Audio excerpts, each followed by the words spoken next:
Welcome to online income tax class. In this video, I work out problem on income from profession. So ಈ ಒಂದು ವಿಡಿಯೋದಲ್ಲಿ ನಾನು income from profession ಪ್ರಾಬ್ಲಮನ್ನು workout ಮಾಡಿ explain ಮಾಡ್ತಾ ಇದ್ದೀನಿ. So first problem ನೋಡೋಣ. Okay, problem ನೋಡಿ. Mister Surendra is a renowned medical practitioner who maintains books of accounts on cash basis, furnishes his receipts and payments account for the financial year 2019-20. Financial year 2019-20 do receipts and payments account. It is not income and expenditure account. First ನೀವು receipts and payments account ಅಥವಾ income and expenditure account ಒಂದ್ಸರಿ check ಮಾಡ್ಕೊಳ್ಳಿ. ಯಾಕಂದರೆ income and expenditure ಅಕೌಂಟಲ್ಲಿ credit side income ಬರುತ್ತೆ, debit side expenditure ಬರುತ್ತೆ. But receipts and payments ಅಕೌಂಟಲ್ಲಿ debit side receipts, credit side payments. ಇದು ಕ್ಯಾಶ್ ಸಿಸ್ಟಮಲ್ಲಿ ಪ್ರಿಪೇರ್ ಮಾಡುವಂಥದ್ದು receipts and payments account. Income and expenditure account mercantile ಸಿಸ್ಟಮಲ್ಲಿ ಪ್ರಿಪೇರ್ ಮಾಡುವಂಥದ್ದು. ಹಾಗಾಗಿ ಫಸ್ಟು ನೀವು ಇನ್ಕಮ್ ಫ್ರಮ್ ಪ್ರೊಫೆಷನ್ ಪ್ರಾಬ್ಲಮ್ ಇದ್ದಾಗ ನೀವು ನೋಡ್ಕೊಳ್ಳಿ, ಸಪೋಸ್ ಏನಾದರೂ ಬುಕ್ಸ್ ಆಫ್ ಅಕೌಂಟ್ಸು ಕ್ಯಾಶ್ ಬೇಸಿಸಲ್ಲಿ ಮೇಂಟೈನ್ ಮಾಡ್ತಿದ್ದಾರಾ ಅಥವಾ ಮರ್ಕಂಟೈಲ್ ಸಿಸ್ಟಮಲ್ಲಿ ಮೇಂಟೈನ್ ಮಾಡ್ತಿದ್ದಾರಾ ಅಂತ ಫಸ್ಟು ಚೆಕ್ ಮಾಡ್ಕೊಳ್ಳಿ. ಯಾಕೆಂದರೆ ಕ್ಯಾಶ್ ಬೇಸಿಸ್ ಆದರೆ ನಿಮ್ಮ ಟ್ರೀಟ್ಮೆಂಟ್ ಬೇರೆ ರೀತಿ ಬರುತ್ತೆ. Mercantile system of book keeping ಆದರೆ ನಿಮ್ಮ ಟ್ರೀಟ್ಮೆಂಟ್ ಬೇರೆ ರೀತಿ ಬರುತ್ತೆ. ಹಾಗಾಗಿ ಫಸ್ಟ್ ಅದನ್ನು ನೋಡ್ಕೋಬೇಕಾಗತ್ತೆ. ಏನೂ ಕೊಟ್ಟಿಲ್ಲ ಅಂದರೆ ಮರ್ಕಂಟೈಲ್ ಸಿಸ್ಟಮ್ ಅಂತಲೇ ಅರ್ಥ. ಸ್ಪೆಸಿಫಿಕ್ಕಾಗಿ ಕ್ಯಾಶ್ ಬೇಸಿಸಲ್ಲಿ ಅವರು ಬುಕ್ಸ್ ಆಫ್ ಅಕೌಂಟ್ಸನ್ನು ಮೇಂಟೈನ್ ಮಾಡಿದ್ದಾರೆ ಅಂತ ಹೇಳಿದ್ರೆ ಆಗ ನಾವು ಬೇರೆ ರೀತಿ ಟ್ರೀಟ್ ಮಾಡ್ಕೋಬೇಕಾಗತ್ತೆ ಟ್ರಾನ್ಸಾಕ್ಷನ್ಸ್ನು. So first receipts and debit side ಇರೋದೆಲ್ಲ ರಿಸಿಟ್ಸು, ಅಂದರೆ ರಿಸಿಟ್ಸ್ ಅಂದರೆ ಇಲ್ಲಿ ಇನ್ಕಮ್ ಅಂತ ಬರುತ್ತೆ. ಆ್ಯಕ್ಚುಲಾಗಿ ಯಾವುದಾದ್ರು ಇನ್ಕಮ್ ಬರುತ್ತೆ ಅದನ್ನು ಮಾತ್ರ ನಾವು ತೊಗೋಬೇಕಾಗತ್ತೆ. ಮತ್ತು ಪೇಮೆಂಟ್ ಸೈಡು ಎಕ್ಸ್ಪೆಂಡಿಚರ್ಸ್ ಇರುತ್ತೆ. ಯಾವುದಾದ್ರು ಎಕ್ಸ್ಪೆನ್ಸಸ್ ಇರುತ್ತೆ ಅದನ್ನು ಮಾತ್ರ ಪ್ರೊಫೆಷ್ನಲ್ ಎಕ್ಸ್ಪೆನ್ಸಸ್ನ ನಾವು ಕನ್ಸಿಡರ್ ಮಾಡಿ ರಿಮೈನಿಂಗ್ ಟ್ರಾನ್ಸಾಕ್ಷನ್ಸ್ನ ಇಗ್ನೋರ್ ಮಾಡಬೇಕಾಗತ್ತೆ. ಸೊ ಫಸ್ಟ್ ನೋಡಿ, ಕ್ಯಾಶ್ ಬೇಸಿಸ್ ಅಂದರೆ ನೋಡಿ ಇಲ್ಲಿ ಕನ್ಸಲ್ಟೇಷನ್ ಫೀ ಲಾಸ್ಟ್ ಇಯರ್ದಿದೆ, ಮತ್ತು ಕರೆಂಟ್ ಇಯರ್ 19-20 ಮತ್ತು ಫ್ಯೂಚರ್ ಇಯರ್ ಅಂದರೆ ಅಡ್ವಾನ್ಸ್ ಕನ್ಸಲ್ಟೇಷನ್ ಫೀ ರಿಸೀವ್ ಮಾಡ್ಕೊಂಡಿರೋ ಅಂಥದ್ದು 2021-22 ಇದೆ. ಕ್ಯಾಶ್ ಬೇಸಿಸ್ ಅಂದರೆ ಬೇರೆ ಇನ್ನೇನೂ ಇಲ್ಲ. ಒಂದು ಇಂಪಾರ್ಟೆಂಟ್ ಪಾಯಿಂಟ್ ಇದು. ಕ್ಯಾಶ್ ಬೇಸಿಸ್ ಅಂದರೆ ಯಾವ ವರ್ಷದ್ದಾದರೂ ಸೇರಿಕೊಂಡಿರಲಿ ನಮಗೆ ಅದು ಇಮ್ಮೆಟೀರಿಯಲ್ ಆಗುತ್ತೆ. ನಾವು ಪೂರ್ತಿ ತೊಗೋಬೇಕು ಕ್ಯಾಶ್ ಬೇಸಿಸಲ್ಲಿ. ಅಂದರೆ ಹಿಂದಿನ ವರ್ಷದ್ದಾದರೂ ಆಗಿರಲಿ, ಮುಂದಿನ ವರ್ಷದ್ದಾದರೂ ಆಗಿರಲಿ, ಕರೆಂಟ್ ಇಯರ್ದಾದರೂ ಆಗಿರಲಿ, ಏನು ಇನ್ಕಮ್ ಬಂದ್ಬಿಟ್ಟಿದೆ ಅದನ್ನು ಪೂರ್ತಿ ತೊಗೋಬೇಕಾಗತ್ತೆ. ಅದೇ mercantile system of book keeping ಆದರೆ current year income, current year ಎಕ್ಸ್ಪೆನ್ಸಸ್ನ ಮಾತ್ರ ತೊಗೋಬೇಕಾಗತ್ತೆ. ಕರೆಂಟ್ ಇಯರ್ ಇನ್ಕಮ್ ಅಂದರೆ ಈ ಒಂದು ಪ್ರಾಬ್ಲಮಲ್ಲಿ ಎಕ್ಸಾಂಪಲ್ ನಾನು ಹೇಳ್ತಾ ಇದ್ದೀನಿ ನೋಡಿ. ಕನ್ಸಲ್ಟೇಷನ್ ಫೀ, ಸಪೋಸ್ ಇದೇ ಪ್ರಾಬ್ಲಮನ್ನು ನಿಮಗೆ books of accounts are maintained on mercantile basis ಅಂತ ಇದ್ದರೆ ನೀವೇನು ಮಾಡಬೇಕಾಗತ್ತೆ ಅಂದರೆ ಕನ್ಸಲ್ಟೇಷನ್ ಫೀಸು ಇದು ಪ್ರೊಫೆಷ್ನಲ್ ಇನ್ಕಮ್ ಆಗುತ್ತೆ. ಕರೆಂಟ್ ಇಯರ್ದು ಮಾತ್ರ ತೊಗೋಬೇಕಾಗತ್ತೆ. ಅಂದರೆ 19-20 ಮಾತ್ರ ತೊಗೋಬೇಕಾಗತ್ತೆ. 18-19 ಮತ್ತು 21-22ನ ಇಗ್ನೋರ್ ಮಾಡಬೇಕಾಗತ್ತೆ. ಅದೇ ರೀತಿ ಎಕ್ಸ್ಪೆನ್ಸಸ್, ರೆಂಟ್ ಆಫ್ ಕ್ಲಿನಿಕ್ನ ನೀವು ತೊಗೋಬೇಕಾಗಿರೋದು 19-20 ಮಾತ್ರ ತೊಗೋಬೇಕು. 18-19ನ ಇಗ್ನೋರ್ ಮಾಡಬೇಕಾಗತ್ತೆ. 21-22 ಇಗ್ನೋರ್ ಮಾಡಬೇಕಾಗತ್ತೆ. ಅದು ಏನಾದರೂ mercantile system of book keeping ಆಗಿದ್ದರೆ ಕ್ಯಾಶ್ ಬೇಸಿಸಲ್ಲಿ ಮೇಂಟೈನ್ ಮಾಡ್ತಿರೋದ್ರಿಂದ ಎಷ್ಟು ವರ್ಷದ್ದು ಇನ್ಕಮ್ ಬಂದಿರುತ್ತೋ ಅಷ್ಟು ವರ್ಷದ ತೊಗೋಬೇಕು. ಈ ಪ್ರಾಬ್ಲಮಲ್ಲಿ ನಾವು 3 ವರ್ಷದ ಕನ್ಸಲ್ಟೇಷನ್ ಫೀಸನ್ನು ಇನ್ಕಮ್ ಅಂತ ತೊಗೋಬೇಕಾಗತ್ತೆ. ಅದೇ ರೀತಿ 3 ವರ್ಷದ ರೆಂಟ್ ಆಫ್ ಕ್ಲಿನಿಕ್ ಏನಿದೆ ಅದನ್ನು ಎಕ್ಸ್ಪೆನ್ಸಸ್ ಅಂತ ತೊಗೋಬೇಕಾಗತ್ತೆ. ಇಷ್ಟೇ difference.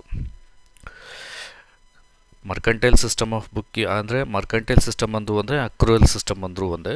ಅಕ್ರೂಯಲ್ system of book keeping ಅಂತ ಹೇಳಿದ್ರೆ ಕರೆಂಟ್ ಇಯರ್ದು ಮಾತ್ರ ತೊಗೋಬೇಕಾಗುತ್ತೆ. ಔಟ್ಸ್ಟ್ಯಾಂಡಿಂಗ್ ಆದರೂ ಇರಲಿ, ಡ್ಯೂ ಬೇಸಿಸ್ ಮೇಲೆ ಪೇಮೆಂಟ್ ಆದರೂ ಮಾಡಿರಲಿ, ಮಾಡದೆ ಹೋಗಲಿ, ಅದೇ ರಿಸೀವ್ ಮಾಡ್ಕೊಂಡಿರಲಿ, ಮಾಡ್ಕೊಳ್ಳದೆ ಇರಲಿ, ಔಟ್ಸ್ಟ್ಯಾಂಡಿಂಗ್ ಇದ್ದರೂ ಸಹ ಆ ವರ್ಷಕ್ಕೆ ರಿಲೆವೆಂಟ್ ಆಗಿರುವಂಥದ್ದಿದ್ದರೆ ತೊಗೋಬೇಕಾಗುತ್ತೆ. ಯಾವುದು ಅಕ್ರೂಯಲ್ ಸಿಸ್ಟಮ್ ಆಫ್ ಬುಕ್ ಕೀಪಿಂಗ್ ಆದರೆ. ಕ್ಯಾಶ್ ಬೇಸಿಸ್ ಆದರೆ ಇನ್ಕಮ್ ರಿಸೀವ್ ಮಾಡಿಕೊಂಡ್ರೆ ಮಾತ್ರ ತಗೊಳ್ತೀವಿ. ಅದೇ ರೀತಿ ಎಕ್ಸ್ಪೆನ್ಸಸ್ ಪೇಮೆಂಟ್ ಮಾಡಿದ್ರೆ ಮಾತ್ರ ತಗೊಳ್ತೀವಿ. ಇಲ್ಲಿ ನೋಡಿ ಈ ಎಕ್ಸಾಂಪಲ್ ನಾನು ಹೇಳಿದೆ, 3 ವರ್ಷದ ಕನ್ಸಲ್ಟೇಷನ್ ಫೀಸನ್ನು ರಿಸೀವ್ ಮಾಡ್ಕೊಂಡಿದ್ದಾರೆ. ಕ್ಯಾಶ್ ಬೇಸಿಸ್ ಆಗಿರೋದ್ರಿಂದ 3 ವರ್ಷದ್ದು ತೊಗೋಬೇಕು. ಅದೇ ರೀತಿ ರೆಂಟ್ ಆಫ್ ಕ್ಲಿನಿಕ್ ಎಕ್ಸ್ಪೆನ್ಸಸ್ನ 3 ವರ್ಷದ್ದು ಪೇಮೆಂಟ್ ಮಾಡಿದ್ದಾರೆ, ಹಾಗಾಗಿ 3 ವರ್ಷದ್ದು ತೊಗೋಬೇಕಾಗತ್ತೆ. ಅಕ್ರೂಯಲ್ ಸಿಸ್ಟಮಲ್ಲಿ ಆ ರೀತಿ ಇಲ್ಲ, ಕರೆಂಟ್ ಇಯರ್ದು ಮಾತ್ರ ತೊಗೋಬೇಕು. ಓಕೆ, ಈಗ ಫಸ್ಟ್ ನಾವು ಅಡ್ಜಸ್ಟ್ಮೆಂಟ್, ಈ ಪ್ರಾಬ್ಲಮಲ್ಲಿ ಅಡ್ಜಸ್ಟ್ಮೆಂಟ್ಸ್ ಇದೆ. ಅಡ್ಜಸ್ಟ್ಮೆಂಟ್ಸ್ ಏನೇನಿದೆ ಅಂತ ಫಸ್ಟು ಮಾರ್ಕ್ ಮಾಡ್ಕೋಬೇಕಾಗತ್ತೆ. ಅಡ್ಜಸ್ಟ್ಮೆಂಟನ್ನು ಒಂದ್ಸರಿ ಎಕ್ಸ್ಪ್ಲೇನ್ ಮಾಡ್ತೀನಿ ನೋಡಿ. ಅಡ್ಜಸ್ಟ್ಮೆಂಟ್ಸ್ ಇದು ಫಸ್ಟ್ ಅಡ್ಜಸ್ಟ್ಮೆಂಟ್ ನೋಡಿ, 1/3 of the use of motor car relates two is personal use. 1/3 ಭಾಗದಷ್ಟು ಮೋಟರ್ ಕಾರ್ ಎಕ್ಸ್ಪೆನ್ಸಸ್ ಏನೇನು ಬರುತ್ತೆ ಅದೆಲ್ಲ ಪರ್ಸ್ನಲ್ ಪರ್ಪಸ್ಗೆ ಅಂತ ಸ್ಪೆಸಿಫಿಕ್ ಆಗಿ ಅಡ್ಜಸ್ಟ್ಮೆಂಟಲ್ಲಿ ಹೇಳಿದ್ದಾರೆ.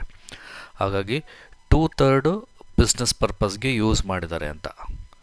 1/3 ಪರ್ಸ್ನಲ್ ಪರ್ಪಸ್ ಅಂದರೆ ರಿಮೈನಿಂಗ್ 2/3 ಮೋಟರ್ ಕಾರ್ ಎಕ್ಸ್ಪೆನ್ಸಸ್ ಎಲ್ಲ ಏನೇನು ಬರುತ್ತೆ ಅದು ಪ್ರೊಫೆಷ್ನಲ್ ಎಕ್ಸ್ಪೆನ್ಸಸ್ ಆಗಿರುತ್ತೆ. ಹಾಗಾಗಿ ನಾವು ಇಲ್ಲಿ ಪ್ರೊಫೆಷ್ನಲ್ ಎಕ್ಸ್ಪೆನ್ಸಸ್ ಅಂತ 2/3 ತಗೋಬೇಕಾಗುತ್ತೆ.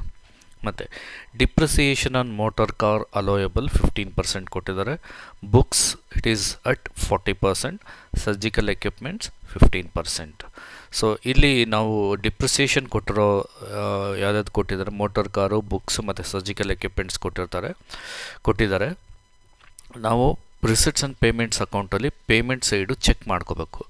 ಮೋಟರ್ ಕಾರು ಪರ್ಚೇಸ್ ಇರುತ್ತೆ, ಅದೇ ರೀತಿ ಬುಕ್ಸ್ ಪರ್ಚೇಸ್ ಇರುತ್ತೆ, ಸರ್ಜಿಕಲ್ ಎಕ್ವಿಪ್ಮೆಂಟ್ಸು ಪರ್ಚೇಸ್ ಇರುತ್ತೆ. ಸೊ ಹಾಗಾಗಿ ಪರ್ಚೇಸು ಕ್ಯಾಪಿಟಲ್ ಎಕ್ಸ್ಪೆಂಡಿಚರ್ ಆಗುತ್ತೆ, ಬಟ್ ಅದಕ್ಕೆ ಡಿಪ್ರಿಸಿಯೇಷನ್ನ ಪ್ರೊವೈಡ್ ಮಾಡ್ಬೋದು ನಾವು. ನೋಡಿ ಇಲ್ಲಿ ಈಗ ಡಿಪ್ರಿಸಿಯೇಷನ್ 3ಕ್ಕೂ ಕೊಟ್ಟಿದ್ದಾರೆ. ಪರ್ಚೇಸ್ ಆಫ್ ಮೋಟರ್ ಕಾರ್ ಇರುತ್ತೆ, ಪರ್ಚೇಸ್ ಆಫ್ ಬುಕ್ಸ್ ಇರುತ್ತೆ, ಪರ್ಚೇಸ್ ಆಫ್ ಸರ್ಜಿಕಲ್ ಎಕ್ವಿಪ್ಮೆಂಟ್ಸು ಇರುತ್ತೆ. ಒಂದ್ಸರಿ ಚೆಕ್ ಮಾಡಿ ನೋಡಿ ಬೇಕಿದ್ರೆ. ಓಕೆ ನೋಡಿ, ಪರ್ಚೇಸ್ ಆಫ್ ಪ್ರೊಫೆಷ್ನಲ್ ಬುಕ್ಸ್ ಇದೆ, ಮತ್ತು ಮೋಟರ್ ಕಾರ್ ಪರ್ಚೇಸ್ಡ್ ಇದೆ, ಸರ್ಜಿಕಲ್ ಎಕ್ವಿಪ್ಮೆಂಟ್ಸ್ ಅಂತ ಇದೆ. ಅಂದರೆ ಪೇಮೆಂಟ್ಸ್ ಅಂದರೆ ಸರ್ಜಿಕಲ್ ಎಕ್ವಿಪ್ಮೆಂಟ್ಸ್ ಪರ್ಚೇಸ್ಡ್ ಅಂತ ಅರ್ಥ ಅದು. ಓಕೆ, ಈಗ ಅಡ್ಜಸ್ಟ್ಮೆಂಟ್ಸ್, ನೆಕ್ಸ್ಟ್ ಅಡ್ಜಸ್ಟ್ಮೆಂಟ್ ಈಗ ಕ್ಲಾರಿಫೈ ಆಯಿತು ನಿಮಗೆ. ನೆಕ್ಸ್ಟ್ ಈಗ ಅಡ್ಜಸ್ಟ್ಮೆಂಟ್ ಹೋಗ್ತೀನಿ. ಓಕೆ, ಸೆಕೆಂಡ್ ಅಡ್ಜಸ್ಟ್ಮೆಂಟ್ ಮುಗಿದು. ಸೊ ಥರ್ಡ್ ಅಡ್ಜಸ್ಟ್ಮೆಂಟ್ ನೋಡಿ, gift and presents include ₹3,000 from patients in appreciation of his medical service and ₹2,000 received as birthday gift from relatives.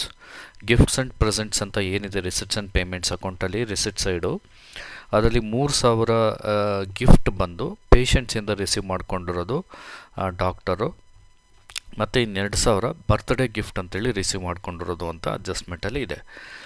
Gift from patient in appreciation of his service is allowable income. 3,000 allowable ಇನ್ಕಮೇ, ಅಂದರೆ professional ಇನ್ಕಮೇ ಆಗುತ್ತೆ.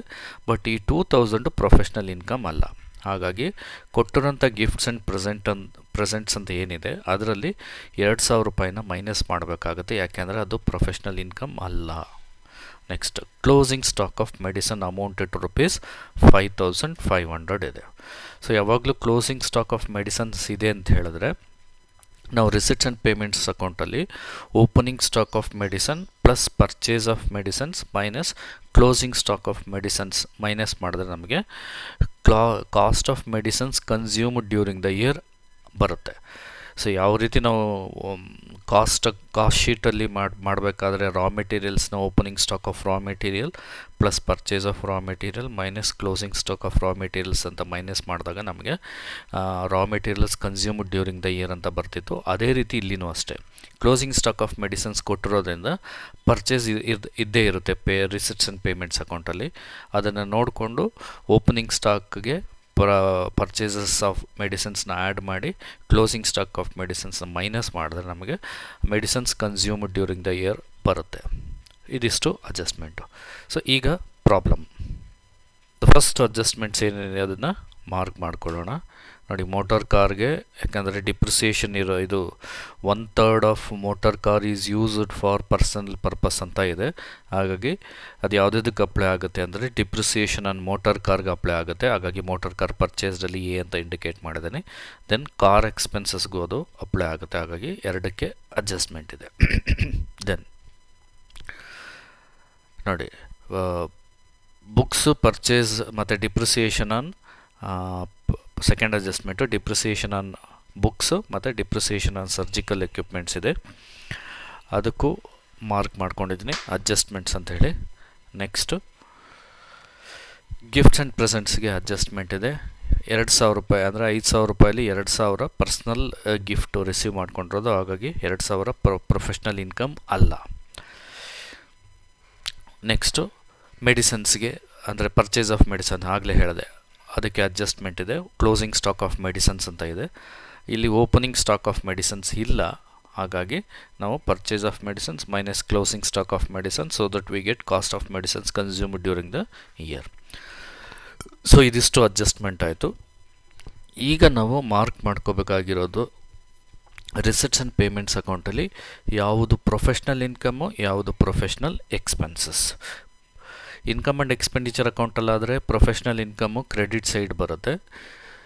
ಇಲ್ಲಿ receipts and payments ಅಕೌಂಟಲ್ಲಿ receipts ಅಂತ ಏನೇನಿದೆ ಇದರಲ್ಲಿ ಈ professional income include ಆಗಿರುತ್ತೆ. ಹಾಗಾಗಿ ಫಸ್ಟ್ ಮಾರ್ಕ್ ಮಾಡ್ಕೊಳ್ಳೋಣ ಯಾವುದಾದ್ರು ಪ್ರೊಫೆಷ್ನಲ್ ಇನ್ಕಮ್. ನೋಡಿ, ಇದು ಕನ್ಸಲ್ಟೇಷನ್ ಫೀ ಕ್ಯಾಶ್ ಬೇಸಿಸ್ ಆಗಿರೋದ್ರಿಂದ 3 ವರ್ಷದಿಂದ ನಾವು ಪ್ರೊಫೆಷ್ನಲ್ ಇನ್ಕಮ್ ಅಂತ ತಗೋಬೇಕಾಗುತ್ತೆ ಕನ್ಸಲ್ಟೇಷನ್ ಫೀ. ಸಪೋಸ್ ಅಕ್ರೂಯಲ್ ಸಿಸ್ಟಮ್ ಅಥವಾ ಮರ್ಕಂಟೈಲ್ ಸಿಸ್ಟಮ್ ಆಗಿದ್ದರೆ ಆಗ 1920 ಮಾತ್ರ ತಗೋಬೇಕಾಗಿತ್ತು. ಕ್ಯಾಶ್ ಬೇಸಿಸ್ ಆಗಿರೋದ್ರಿಂದ 3 ವರ್ಷದ್ದು ಕನ್ಸಲ್ಟೇಷನ್ ಫೀಸನ್ನು ತಗೋಬೇಕಾಗುತ್ತೆ. ನೆಕ್ಸ್ಟ್ ವಿಸಿಟಿಂಗ್ ಫೀಸ್ ಇದೆ, ಅದು ಪ್ರೊಫೆಷ್ನಲ್ ಇನ್ಕಮ್ಮೇ. Then loan from bank for professional purpose ಅಂತ ಇದೆ, ಪ್ರೊಫೆಷ್ನಲ್ ಪರ್ಪಸ್ಗೋಸ್ಕರ ಲೋನನ್ನು ತೊಗೊಂಡಿರೋವಂಥದ್ದು. ಲೋನ್ ತೊಗೊಂಡಿದ್ರೂ ಸಹ ಅದು ಕ್ಯಾಪಿಟಲ್ ರಿಸಿಟ್ ಆಗಿರೋದ್ರಿಂದ ಇದು ಪ್ರೊಫೆಷ್ನಲ್ ಇನ್ಕಮ್ ಅಂತ ಬರೋದಿಲ್ಲ. ಬಟ್ ಅದಕ್ಕೆ ಇಂಟ್ರೆಸ್ಟ್ ಏನಾದರೂ ಪೇಮೆಂಟ್ ಮಾಡ್ತಿದ್ರೆ ಆಗೋದು ಪ್ರೊಫೆಷ್ನಲ್ ಎಕ್ಸ್ಪೆನ್ಸಸ್ ಆಗುತ್ತೆ. ಹಾಗಾಗಿ loan from bank for professional purpose ಆಗಿ ಪ್ರೊಫೆಷ್ನಲ್ ಪರ್ಪಸ್ಸು ಕ್ಯಾಪಿಟಲ್ ರಿಸಿಟ್ ಆಗಿರೋದ್ರಿಂದ ಅದು ಇನ್ಕಮ್ ಅಲ್ಲ. Next sale of medicine professional income. Gift and ಪ್ರೆಸೆಂಟಲ್ಲಿ as per adjustment we have to deal. ಅಂದರೆ 5,000ದಲ್ಲಿ 2,000 ಪರ್ಸ್ನಲ್ ಗಿಫ್ಟ್ ಇದೆ, ಅದನ್ನು ಮೈನಸ್ ಮಾಡಿ ಉಳಿದಿದ್ದು ತೊಗೋಬೇಕಾಗುತ್ತೆ. Next remuneration for articles published in professional journals. Professional ಜರ್ನಲ್ಸಲ್ಲಿ ಆರ್ಟಿಕಲ್ನ ಪಬ್ಲಿಷ್ ಮಾಡಿರೋದಕ್ಕೆ ರೆಮ್ಯುನರೇಷನ್ ಬಂದಿದೆ, ಆ ರೆಮ್ಯುನರೇಷನ್ನು ಸಹ ಪ್ರೊಫೆಷ್ನಲ್ ಇನ್ಕಮ್ ಆಗುತ್ತೆ. ಹಾಗಾಗಿ 6,000 is also a professional income. ಇನ್ನು ಉಳಿದಂಥ ಡಿವಿಡೆಂಡು ಮತ್ತು interest on post office savings bank account ಇದು ನಾನ್ ಬಿಸ್ನೆಸ್ ಇನ್ಕಮ್, ಹಾಗಾಗಿ ನಾನ್ ಪ್ರೊಫೆಷ್ನಲ್ ಇನ್ಕಮ್, ಹಾಗಾಗಿ ಇವೆರಡು ಬರೋದಿಲ್ಲ. ನೆಕ್ಸ್ಟ್ ಈಗ ಪೇಮೆಂಟ್ ಸೈಡ್ ಅಂದರೆ expenses side. Electricity and water bills professional expenses. Rent of clinic 3 ವರ್ಷದ್ದು ತೊಗೋಬೇಕು ಕ್ಯಾಶ್ ಬೇಸಿಸ್ ಆಗಿರೋದ್ರಿಂದ. ಮರ್ಕಂಟೈಲ್ ಸಿಸ್ಟಮ್ ಆಗಿದ್ದರೆ ಕರೆಂಟ್ ಇಯರ್ದು ಮಾತ್ರ ತೊಗೋಬೇಕಾಗಿತ್ತು. ನೆಕ್ಸ್ಟ್ ಪರ್ಚೇಸ್ ಆಫ್ ಮೆಡಿಸನ್ಸು, ಅದಕ್ಕೆ ಅಡ್ಜಸ್ಟ್ಮೆಂಟ್ ಇದೆ as per adjustment. Purchase of professional books capital expenditure but ಅದಕ್ಕೆ ಡಿಪ್ರಿಸಿಯೇಷನ್ ಬರುತ್ತೆ. Household expenses personal expenses ಬರೋದಿಲ್ಲ. Collection charges on dividend income, personal ಇನ್ಕಮ್ಗೆ ಕಲೆಕ್ಷನ್ ಚಾರ್ಜಸ್ ಆಗಿರುವಂಥದ್ದು ಅದು ಬರೋದಿಲ್ಲ. Motor car purchased capital expenditure ಬರೋದಿಲ್ಲ, ಬಟ್ ಅದಕ್ಕೆ ಡಿಪ್ರಿಸಿಯೇಷನ್ ಬರುತ್ತೆ. ಸರ್ಜಿಕಲ್ ಎಕ್ವಿಪ್ಮೆಂಟ್ಸ್ ಕ್ಯಾಪಿಟಲ್ ಎಕ್ಸ್ಪೆಂಡಿಚರ್ ಬರೋದಿಲ್ಲ, ಬಟ್ ಅದಕ್ಕೆ ಡಿಪ್ರಿಸಿಯೇಷನ್ ಬರುತ್ತೆ. ಇನ್ಕಮ್ ಟ್ಯಾಕ್ಸ್ ಪರ್ಸ್ನಲ್ ಎಕ್ಸ್ಪೆನ್ಸಸ್ ಬರೋದಿಲ್ಲ, ಹಾಗಾಗಿ ನೆಕ್ಸ್ಟ್ ಸ್ಯಾಲರಿ ಟು ಸ್ಟಾಫ್ ಇದು professional expenses. Life insurance premium personal expenses ಬರೋದಿಲ್ಲ. ಗಿಫ್ಟ್ ಟು ವೈಫ್ ಬರೋದಿಲ್ಲ. Interest on loan professional expenses, ಯಾಕೆಂದರೆ ಲೋನ್ ತೊಗೊಂಡಿರೋದು ನೋಡಿ ಇಲ್ಲಿದೆ receipt side, loan from bank for professional purpose, ಅದು capital receipt ಬರೋದಿಲ್ಲ, ಬಟ್ ಅದಕ್ಕೆ expenses interest on loan professional purpose ಆಗಿರೋದ್ರಿಂದ expenses on loan ಬರುತ್ತೆ. 2,000 ರೂಪೀಸ್ ನಾವು ತೊಗೋಬೇಕು. Then car expenses as per adjustment. So ಈಗ ಸೊಲ್ಯೂಷನ್ ನೋಡಿ, computation of professional income. Professional receipt ಯಾವುದಿದೆ, ಪ್ರೊಫೆಷ್ನಲ್ ರಿಸಿಟು ಮಾರ್ಕ್ ಮಾಡ್ಕೊಂಡಿದ್ದೀವಿ, ಅದನ್ನು ಮಾತ್ರ ತೊಗೊಳ್ಳೋಣ. ಪ್ರೊಫೆಷ್ನಲ್ ರಿಸಿಟ್ಸ್ ಮಾತ್ರ. ಫಸ್ಟು ಕನ್ಸಲ್ಟೇಷನ್ ಫೀ 3 ವರ್ಷದ್ದು ಬರುತ್ತೆ. ಎಷ್ಟು? 18-19 3,000, 19-20 15,000, 20-21 2,000. 3 ವರ್ಷದ ಕನ್ಸಲ್ಟೇಷನ್ ಫೀಸನ್ನು ತೊಗೋಬೇಕಾಗತ್ತೆ ಕ್ಯಾಶ್ ಬೇಸಿಸ್ ಆಗಿರೋದ್ರಿಂದ, ಅಂದರೆ cash system of book keeping ಆಗಿರೋದ್ರಿಂದ. ನೆಕ್ಸ್ಟ್ ವಿಸಿಟಿಂಗ್ ಫೀಸ್ 30,000 ಇದೆ, 30,000. Then sale of medicine 60,000.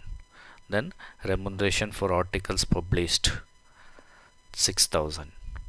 Then gift and present ನೋಡಿ ಅಡ್ಜಸ್ಟ್ಮೆಂಟ್ ಇರೋದ್ರಿಂದ 5,000 ರೂಪಾಯಿ, 5,000 ರೂಪಾಯಲ್ಲಿ 2,000 ರೂಪಾಯಿ ಮೈನಸ್ ಮಾಡಿ ತೊಗೊಂಡಿದ್ದೀನಿ, 3,000. ನೆಕ್ಸ್ಟು ಇದಿಷ್ಟು ಪ್ರೊಫೆಷ್ನಲ್ ರಿಸಿಟ್ಸ್ ಆಯಿತು, ಪ್ರೊಫೆಷ್ನಲ್ ಇನ್ಕಮ್ ಆಯಿತು. ಈಗ professional expenses 1 by 1. Electricity and water bills 2,000 ಬರುತ್ತೆ. ದೆನ್ ರೆಂಟ್ ಆಫ್ ಕ್ಲಿನಿಕ್ 3 ವರ್ಷದ ತೊಗೋಬೇಕಾಗುತ್ತೆ.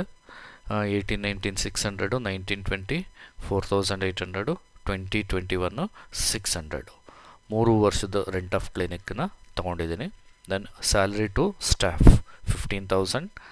Then interest on loan 2,000. Then car expenses 2/3 ತೊಗೋಬೇಕು, ಯಾಕೆಂದರೆ 1/3 ಪರ್ಸ್ನಲ್ ಅಂತ ಇದೆ, ಹಾಗಾಗಿ ರಿಮೈನಿಂಗ್ 2/3 ಪ್ರೊಫೆಷ್ನಲ್ ಪರ್ಪಸ್ಗಾಗುತ್ತೆ. ಹಾಗಾಗಿ 2/3 ಮಾತ್ರ ತೊಗೋಬೇಕು, 10,000. 15,000ಗೆ 2/3 ಅಂದರೆ 10,000. ದೆನ್ ಡಿಪ್ರಿಸಿಯೇಷನ್ ಬರುತ್ತೆ. ಡಿಪ್ರಿಸಿಯೇಷನ್ 3ಕ್ಕಿದೆ. ಫಸ್ಟ್ ಕಾರ್, ನಾವು ಕಾರ್ಗೆ ನೋಡಿ ಇಲ್ಲಿ 15% ಡಿಪ್ರಿಸಿಯೇಷನ್ನ ಕ್ಯಾಲ್ಕುಲೇಟ್ ಮಾಡ್ಕೋಬೇಕು. 30,000 ಪರ್ಚೇಸ್ ಆಫ್ ಕಾರ್ ಇದೆಯಲ್ಲ, 30,000 ವ್ಯಾಲ್ಯೂ ಆಫ್ ಕಾರ್ ಅದು, ಅದಕ್ಕೆ 15% ಡಿಪ್ರಿಸಿಯೇಷನ್ ಕ್ಯಾಲ್ಕುಲೇಟ್ ಮಾಡಿದ್ರೆ 4,500 ಬರುತ್ತೆ. 4,500ಗೆ ಮತ್ತೆ 2/3 ತೊಗೋಬೇಕು, ಯಾಕಂದರೆ 1/3 ಪರ್ಸ್ನಲ್ ಪರ್ಪಸ್ಸು, 2/3 ಪ್ರೊಫೆಷ್ನಲ್ ಪರ್ಪಸ್ಸು. ಹಾಗಾಗಿ 3,000 ಡಿಪ್ರಿಸಿಯೇಷನ್ ಆನ್ ಕಾರ್ ಬರುತ್ತೆ. ದೆನ್ ಡಿಪ್ರಿಸಿಯೇಷನ್ ಆನ್ ಬುಕ್ಸ್ 40%, 4,000ಗೆ 1,600 ಆಗುತ್ತೆ. ದೆನ್ ಸರ್ಜಿಕಲ್ ಎಕ್ವಿಪ್ಮೆಂಟ್ಸ್ಗೆ ಡಿಪ್ರಿಸಿಯೇಷನು 15%, ಅದು 720 ಆಗುತ್ತೆ. Next last one cost of medicine. ಇದು ಯಾವ ರೀತಿ ಅಂತ ನಾನು ನೋಟ್ ಬರೆದಿದ್ದೀನಿ, ಅದು ಎಕ್ಸ್ಪ್ಲೇನ್ ಮಾಡಿ ಹೇಳ್ತೀನಿ. 40,000ಅಲ್ಲಿ ಇದು ಪರ್ಚೇಸ್ ಆಫ್ ಮೆಡಿಸಿನ್ಸು, ಅದರಲ್ಲಿ closing stock of medicines 5,500 minus ಮಾಡಿದ್ದೀನಿ. So cost of medicines consumed 34,500 ಇದಿಷ್ಟು. ಈಗ ನೋಡಿ total professional income, total professional receipts 1,19,000. Then total professional expenses 74,820. So 1,19,000 minus 74,820. Professional income 44,180 ಆಗುತ್ತೆ. ಸೊ ಇದಕ್ಕೆ ಕೆಲವು ನೋಟನ್ನು ನಿಮಗೆ ಅರ್ಥ ಆಗಲಿ ಅಂತ ನೋಟ್ ಕೊಡ್ತಾ ಇದ್ದೀನಿ ನೋಡಿ. Note first cost of medicines ಯಾವ ರೀತಿ ಕ್ಯಾಲ್ಕುಲೇಟ್ ಮಾಡ್ಕೊಳ್ಳೋದು ಅಂದರೆ opening stock of medicines plus purchase of medicines minus closing stock of medicines. ಈ ಪ್ರಾಬ್ಲಮಲ್ಲಿ ಓಪನಿಂಗ್ ಸ್ಟಾಕ್ ಆಫ್ ಮೆಡಿಸನ್ ಇಲ್ಲ, ಹಾಗಾಗಿ ಪರ್ಚೇಸ್ ಆಫ್ ಮೆಡಿಸಿನ್ಸಲ್ಲಿ ಕ್ಲೋಸಿಂಗ್ ಸ್ಟಾಕ್ ಆಫ್ ಮೆಡಿಸಿನ್ಸ್ನ ಮೈನಸ್ ಮಾಡಿದ್ರೆ ನಮಗೆ ಕಾಸ್ಟ್ ಆಫ್ ಮೆಡಿಸನ್ ಬರುತ್ತೆ. ನೆಕ್ಸ್ಟು ನೋಟ್ 2 ನೋಡಿ, ಬುಕ್ಸ್ ಆಫ್ ಅಕೌಂಟ್ಸು ಕ್ಯಾಶ್ ಸಿಸ್ಟಮಲ್ಲಿ ಮೇಂಟೈನ್ ಮಾಡಿರೋದ್ರಿಂದ all income and expenses irrespective of the period to be taken into account. ಯಾವ ವರ್ಷಕ್ಕಾದರೂ ಸೇರಿಕೊಂಡಿರಲಿ, ಹಿಂದಿನ ವರ್ಷದಾದರೂ ಆಗಿರಲಿ, ಮುಂದಿನ ವರ್ಷದಾದರೂ ಆಗಿರಲಿ, ಕರೆಂಟ್ ಇಯರ್ದಾದರೂ ಆಗಿರಲಿ, ಆ್ಯಕ್ಚುಲಾಗಿ ರಿಸೀವ್ ಮಾಡಿಕೊಂಡ್ರೆ ಅಥವಾ ಆ್ಯಕ್ಚುಲಾಗಿ ಪೇಮೆಂಟ್ ಮಾಡಿದ್ರೆ ಅದನ್ನು ತಗೋಬೇಕಾಗತ್ತೆ ಅಂತ ಅರ್ಥ. Then note 3, loan forward from bank is a capital receipt, hence it is not an income, but interest on loan is an expenses. Loan ತೊಗೊಂಡಿರೋದು ಪ್ರೊಫೆಷ್ನಲ್ ಪರ್ಪಸ್ಗೆ ಲೋನ್ ತೊಗೊಂಡಿದ್ದಾನೆ, ಅದು ಕ್ಯಾಪಿಟಲ್ ರಿಸಿಪ್ಟ್ ಆಗಿರೋದ್ರಿಂದ ಬರೋದಿಲ್ಲ ಅದು. ಬಟ್ ಅದಕ್ಕೆ ಎಕ್ಸ್ಪೆನ್ಸಸ್ಸು ಇಂಟ್ರೆಸ್ಟ್ ಆನ್ ಲೋನ್ ಬರುತ್ತಲ್ಲ, ಅದು ತೊಗೋಬೇಕಾಗುತ್ತೆ, ಪ್ರೊಫೆಷ್ನಲ್ ಎಕ್ಸ್ಪೆನ್ಸಸ್ ಅಂತೇಳಿ. Next note 4, purchase of books, car, surgical equipments are capital expenditure. 3 capital expenditure ಆಗಲೇ ಹೇಳಿದ್ದೆ ನಾನು. Hence they are not expenses, but depreciation can be charged at the prescribed rate. ಅಂದರೆ ಎಷ್ಟು prescribe ಮಾಡಿದ್ರು ಆ್ಯಸ್ ಪರ್ IT ರೂಲು ಅಷ್ಟು ಡಿಪ್ರಿಸಿಯೇಷನ್ನ ನಾವು charge ಮಾಡಬೇಕಾಗತ್ತೆ. ಇದಿಷ್ಟು notes. So with this I conclude this session. Thank you.